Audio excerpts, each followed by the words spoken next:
Olá pessoal, então vamos começar com o segundo capítulo, que é operações lógicas sobre proposições. Então, no primeiro capítulo a gente viu uma introdução ao que é uma proposição, o que é um conectivo, né? Foi a parte final ali, que é o que faz a união assim, entre os átomos, né? As proposições simples e as proposições compostas, né? Então os conectivos são as operações lógicas, é o e, o ou, o não, se, então e assim por diante. A gente vai ver que 5 são as mais importantes que a gente vai ver.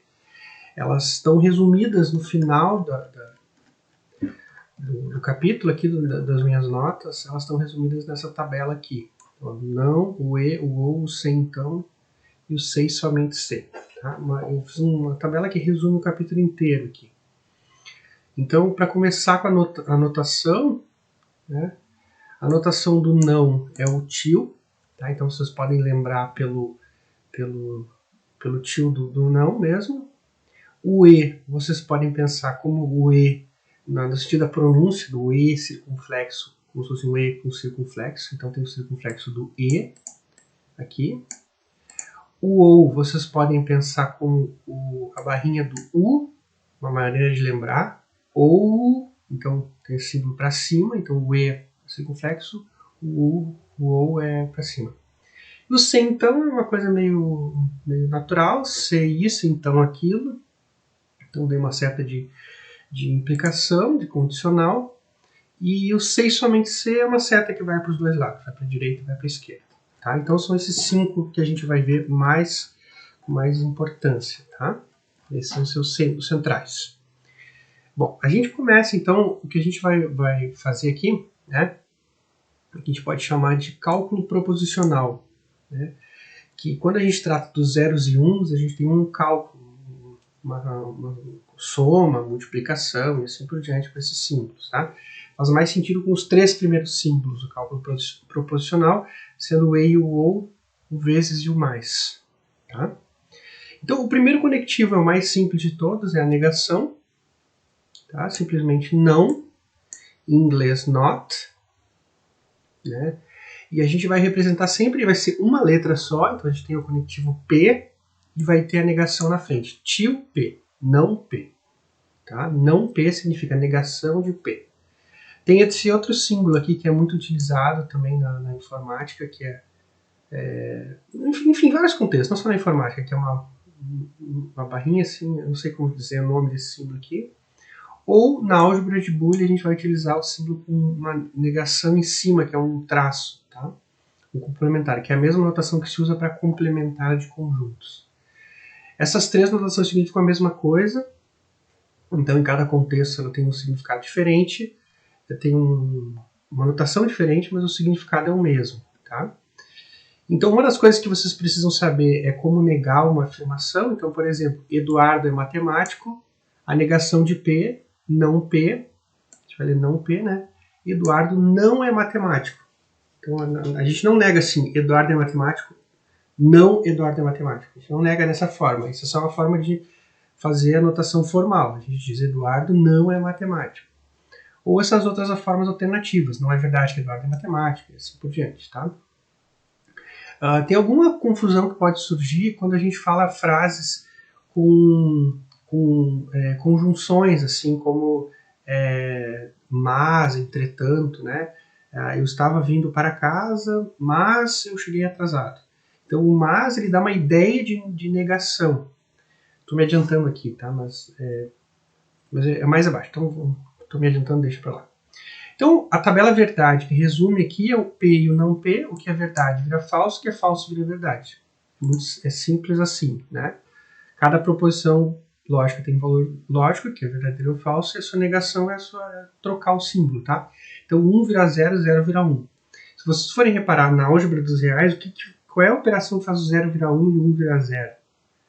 Não tem nenhuma operação, né? Não é o menos, a fazer menos, menos 1 vira 0, menos 0 vira 1, não acontece isso, né? Então não é o símbolo de negação, não é o símbolo de menos, tá? É um símbolo à parte, que não tem um correspondente nos números reais, tá? Não é uma operação dos números reais que tem que parte, mas para a lógica é muito importante, tá? O próximo é a conjunção ou.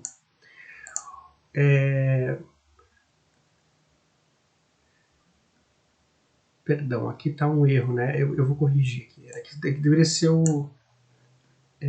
deixa eu ver se eu fiz certo aqui. Aí eu inverti os dois sentidos, né? Então, aqui, na verdade, eu estou tratando do E, tá? Eu vou corrigir nas minhas notas. Então, é o E. A expressão formal é P e Q, tem o E, como eu falei ali. E a gente usa a multiplicação também, P vezes Q com uma barra, com um círculo em volta, P ponto Q, P interseção Q, no sentido da interseção de conjuntos. Então, estar num conjunto, se a gente for pensar em conjuntos, a gente tem aquela representação do diagrama de Venn, né? O que está nos dois conjuntos ao mesmo tempo é o que está num conjunto e está no outro. Então, tem diretamente ligação entre a lógica e a teoria dos conjuntos, nesse sentido, tá? Então, o valor lógico de P e Q, quando eu digo eu sou professor e eu sou matemático, vocês vão entender que isso só é verdade se as duas coisas forem verdadeiras simultaneamente. As duas precisam ser verdadeiras ao mesmo tempo. Então, o que acontece é que isso só é verdade quando ambas são verdadeiras. Então, o que acontece? Eu tenho P e Q, eu tenho essas 4 possibilidades, né? P, Q, ambas verdadeiras, P verdadeiro que é falso, P falso que é verdadeiro, e ambas falsas, tá? A única ocasião em que a P e Q vai ser verdadeiro vai ser quando as duas forem verdadeiras. As outras todas vão ser falsas, tá? Se a gente for ver a interpretação disso para o produto, né, a gente vai trocar o V e F por 1 e 0, 0 e 1. Aliás, eu esqueci de falar lá em cima, né, que o 0 troca por 1, troca por 0. Se a gente faz por 1 e 0, o que acontece? Ó? O resultado disso aqui vai dar exatamente a multiplicação. Ó. 1 vezes 1 é 1, 1 vezes 0 é 0, 0 vezes 1 é 0, 0 vezes 0 é 0. Então ele funciona exatamente como a multiplicação. Então faz todo sentido falar no E com a multiplicação. Então, mais uma vez eu coloquei aqui a questão da teoria dos conjuntos. A notação que a gente utiliza é o AND. Né? Em inglês, na computação, se utiliza muito esses conectivos, tá? Então, agora vem aquela afirmação que eu estava fazendo antes, que era, por exemplo, assim, quando a gente diz, hoje está quente, mas chove. Hoje está quente, mas chove. Na nossa cabeça tem, hoje está quente, mas vem com uma ideia de negação do que a gente está falando, mas. Só que o símbolo lógico para o mas é igualmente um E. Hoje está quente e hoje chove. Porque o mas ele é um recurso da linguagem para falar de alguma coisa que antagoniza com o anterior. A gente pensa, se está quente, não deve estar chovendo. Então o mas contradiz. Então se eu digo Eduardo é matemático, mas é professor, é uma afirmação correta, mas ela deixa a nossa cabeça confusa. Qual é o problema de ser matemático e ser professor? Não tem um problema na nossa cabeça, né? Outra maneira de fazer essa junção é colocar com pontos, né? Eduardo é matemático, ponto, Eduardo é também professor. Tá? Quer dizer, a gente vai colocando termos no meio, mas o significado lógico é que Eduardo é matemático e Eduardo é professor. P e Q, tá bom? Bom, aí a gente vem, aqui tá incorreto, as duas caem incorretas, né? Não, aqui tá certo, perdão. Aqui tá certo. Aqui a disjunção é o ou, é o símbolo, o circunflexo para cima. Ele precisa de duas, né? A negação que eu tinha falado antes. A negação é não P. Quando a gente fala P e Q, tem que ter P e Q, duas partes, e P ou Q também, duas partes. Todas elas, com exceção ao não, precisam de duas letras, duas partes, tá? As notações que a gente utiliza, P mais Q, P união Q, ou P, esse símbolo aqui, barra Q, eu sinceramente não estou lembrado agora, eu acho que você deve ter visto o contexto que se usa esse símbolo, mas eu não sei dizer. Bom, o mais, vocês vão ver. Então, em inglês, a gente usa o or, né? E a gente tem que uma coisa, P ou Q é verdadeira quando ao menos uma das proposições é verdadeira. Tá? Ao menos uma. Então, a tabela verdade dá isso aqui, tá? V ou V é V, V ou F, V, F, V, V, F, F, F. Então, se vocês separarem, aqui tem uma coisa que soa um pouco estranho. Se eu disser assim, Eduardo é matemático ou Eduardo é professor. Então, no caso, as duas são verdadeiras. Mas a frase Eduardo é matemático o Eduardo é professor, ela é verdadeira, embora as duas sejam verdadeiras. Na nossa cabeça, o ou dá uma ideia de antagonismo, mas a frase em si é verdadeira. Tá? Então, esse é o significado lógico do ou, né? Agora, quando a gente usa a notação de zeros e uns, aí a gente vai ter aqui quase tudo vai funcionar que nem a álgebra dos números reais, com exceção a primeira linha. Então a gente tem aqui 1 mais 0 igual a 1, 0 mais 1 igual a 1, 0 mais 0 igual a 0, e a gente vai ter essa primeira linha que vai ser 1 mais 1 é igual a 1. Tá? Então isso aqui não faz sentido na álgebra dos reais, 1 mais 1 não é igual a 1, é só nesse contexto. Tá? Então a gente vê que a analogia entre o mais aqui, ela não tem como ser completa com a analogia dos números reais. Tá? Mas ela funcionou em 7 das ocasiões, né? Na soma do mais, da soma e na multiplicação do 0 e 1, todas funcionaram menos 1 mais 1. Mas se vocês forem pensar bem, se a gente tem que atribuir um valor lógico a 1 mais 1, 1 mais 1 teria que ser 2, né? Só que 2 não é um valor lógico. Quer dizer, 2 seria um terceiro valor lógico que a gente já excluiu pela lei de terceiro excluído. Então, 1 mais 1 precisa ser verdadeiro ou falso. Então, de qualquer jeito, 1 mais 1 vai ser 0 ou vai ser 1. Se a gente definisse assim. E então, a definição aqui no caso é que, por que é 1 mais 1 igual a 1? Porque verdade ou verdade é igual a verdade. A gente tem um símbolo que a gente utiliza que é o ou exclusivo, que eu falo um pouco aqui, que é o tal do XOR. Isso usa em programação, isso usa em circuitos digitais também, tá? Que o caso do XOR é que vai acabar ocorrendo, eu não coloquei a tabela verdade aqui, mas o XOR é que vai acabar ocorrendo que 1 mais 1 vai dar igual a 0. Ele vai contrastar. Só que a gente não vai utilizar o símbolo de mais, que nem acima, a gente vai utilizar o símbolo de mais com uma barra. Tá? Com uma barra não, perdão, com um círculo em volta. Tá?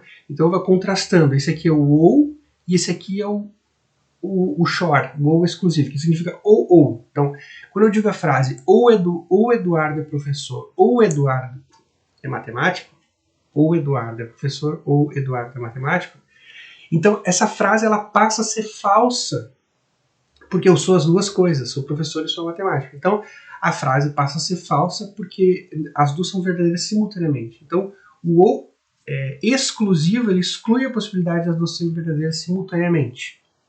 Tá? Então, esse é um ponto aqui.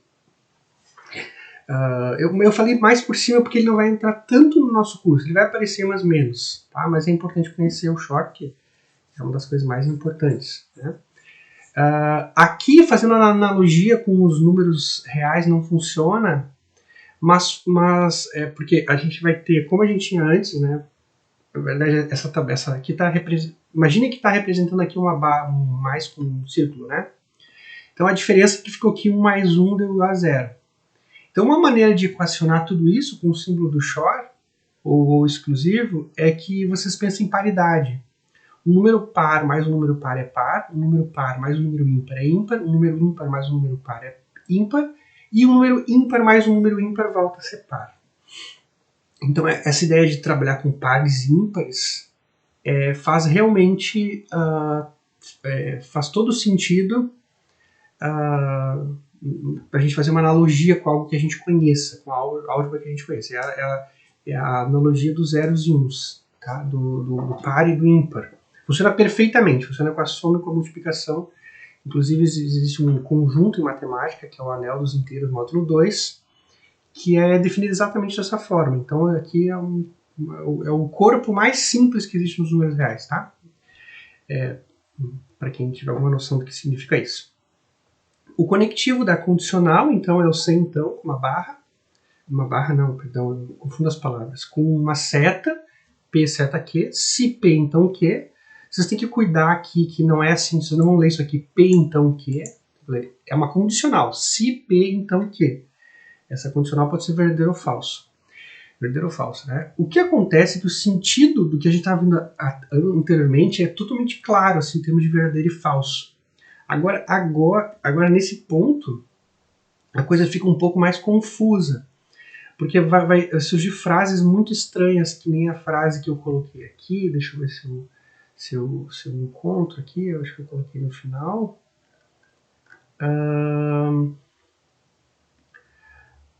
Bom, então frase: se Eduardo é matemático, então Eduardo é professor. Se Eduardo é matemático, então Eduardo é professor. Então, na nossa cabeça, bom, aqui faz algum sentido, assim, né? Mas eu podia dizer: se Eduardo é matemático, então Lucas é baterista. Tá? Não tem nada a ver uma coisa com a outra, assim, não tem um fenômeno, tá? E, no entanto, vai ter um valor lógico para essa condicional, valor lógico. E o valor lógico vai depender só dos valores lógicos, das letras, tá? Das proporções simples. O valor lógico, então, aqui vai fugir ao nosso uso usual. O nosso uso usual é bom. A forma como a gente utiliza usualmente a condicional, mas ele vai ser muito útil para nós, para a gente fazer as contas e para tudo que a gente vai desenvolver, tá? Então, a lógica, para vocês entenderem por que acontece assim, V seta V, se V então F é falso, e se F então V, e se F então F é verdadeiro, uma maneira de vocês pensarem realmente em termos de implicação lógica, em termos de verdade ou falsidade. Então, assim, se a gente parte de uma coisa verdadeira, a gente vai concluir coisas verdadeiras, é uma verdade. Se a gente parte de coisas verdadeiras, a gente vai concluir coisas falsas, é falso. Porque partindo de coisas verdadeiras, a gente vai deduzir somente coisas verdadeiras. De uma verdade, só decorrem verdades. Agora, acontece essas duas de baixo aqui, que de falsidades a gente consegue deduzir tanto verdades quanto falsidades. Por isso que o valor lógico disso aqui vai ser verdadeiro. Por exemplo, se 1 é igual a 2, então 3 é igual a 3, ou se 1 é igual a 2, então 2 é igual a 1, tá? Na nossa cabeça, se 1 é igual a 2, a gente pensa a possibilidade de uma coisa falsa ser verdadeira. Se 1 é igual a 2, bom, é o que eu coloquei aqui, ó. Se 1 é igual a 2, então 2 é igual a 1. A gente consegue entender a lógica. Bom, se 1 é igual a 2, eu troco a ordem, 2 é igual a 1. Eu estou assumindo uma coisa falsa, eu posso trocar a ordem de uma coisa falsa. Então eu consigo fazer essa dedução. E eu posso fazer ainda uma dedução mais e somar as duas. Se 1 igual a 2, somar com 2 mais 1, eu vou obter 3 igual a 3, que é uma coisa verdadeira. Então, se eu parto de uma premissa falsa, eu consigo deduzir alguma coisa verdadeira. Tá? Então, o fato de que eu parti de uma coisa falsa, então, anula, na verdade, se eu parto de uma coisa falsa, eu posso deduzir qualquer coisa. Então, qualquer dedução lógica a partir de uma coisa falsa é inútil, assim, né? Deixa eu colocar aqui no silencioso no celular. Ela não faz nenhum sentido, só faz sentido as deduções que partem de coisas verdadeiras, tá? E por último a gente tem o C e somente C, que é uma seta. Eu esqueci de dizer que a gente usa essa notação, né? Se P então Q, a gente usa aqui P é uma condição suficiente para Q. Deixa eu marcar aqui as duas. P é uma condição suficiente para Q. Olha só, a gente pensa se P então Q. Quer dizer que se acontece P, por dedução lógica vai acontecer Q na nossa mente, assim, vamos dizer. Então significa o quê? Que acontecendo P é suficiente, eu tenho certeza que vai acontecer Q. E na mesma maneira, a gente diz que Q é uma condição necessária para P. Por que é necessária? Porque no momento que acontecer P, tem que acontecer Q. Então, toda vez que tiver acontecido P, necessariamente vai acontecer Q. Ou seja, uma condição necessária para que P seja verdadeira e que Q seja verdadeiro. Quer dizer assim, essa é uma maneira de vocês pensarem em questão de condição necessária e suficiente. Se usa muito essa notação em matemática, nos livros de matemática. Tá. E aí, em inglês é if, then. E por fim, a bicondicional, que é uma seta que vai para um lado e para o outro. If and only if. Se usa essa notação em português também, C e somente C, SSE. Vocês nunca viram isso na vida, provavelmente. Mas a gente usa nos livros de matemática. Matemática gosta de fazer essas coisas que ninguém mais faz. A bicondicional tem o sentido de equivalência, de uma igualdade. Equivalência no sentido de igualdade, tá? Então, ela vai ser verdadeira somente se... eu esqueci de dizer na de cima, tá? A gente utiliza uma regra aqui que os professores de cursinho falam, que é a ideia que só é falsa no VF, no Vera Fischer. Se lembrar um nome, às vezes fica fácil de lembrar. Só é falso quando tiver Vera Fischer, tá? Do C somente C, então, vocês têm que vai ser verdade só quando as duas tiverem o mesmo valor lógico. Então, V vai dar verdadeiro e FF vai dar verdadeiro. E as outras duas que tiverem valores lógicos distintos, P e Q, o resultado vai ser falso. Tá? C somente C. C somente C é a menos utilizado, ninguém fala assim, eu estava pensando nisso, C somente C, você estiver pensando naquilo. Ninguém usa essa expressão, né, no dia a dia, mas em matemática a gente usa. Quer ver um caso onde a gente usa o C somente C? A gente usa assim, por exemplo,